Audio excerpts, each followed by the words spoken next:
हे guys, welcome again to my mini vlog. तर गेल्या व्हिडिओमध्ये आपण पाहिलं की आपण जे आहे सुवर्णभूमी एअरपोर्टला लँड केलं आणि तिथे आम्हाला जे आहे बस पिक करायला आलेली। तर फर्स्ट जो आमचा डेस्टिनेशन होतं तो होतं पटाया। तर एअरपोर्टवरून पटायाला जाण्यासाठी ऑलमोस्ट आम्हाला 2 तास गेले आणि जो फर्स्ट साईट सीइंग होता आमचा तो होता पटाया टॉवर। आम्ही चेक इन करण्या अगोदरच हा आमचा फर्स्ट साईट सीइंग होता, कारण की तिकडे जो स्टँडर्ड चेक इन टाईम असतो तो 3 PM चा असतो।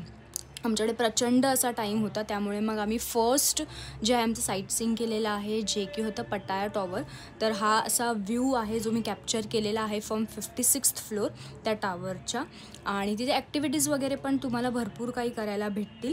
तर मी तिथे टावर जम्प केलेला आहे, खूप मजा आली, पण खूप असं भीती वाटत होती ॲक्च्युली ते करण्यासाठी, पण खूप अशी मजा आली। माझ्याकडे व्हिडिओ नाही आहे त्याची स्पेसिफिकली, पण या व्हिडिओच्या एंडला जे आहे मी एक फोटो टाकला आहे तो तुम्ही नक्कीच बघा आणि नक्कीच हे ॲक्टिव्हिटीज करा गाईज। खूप मजा आणि खूप असे वेगळं असं अनुभव आहे गाईज। Thank you so much.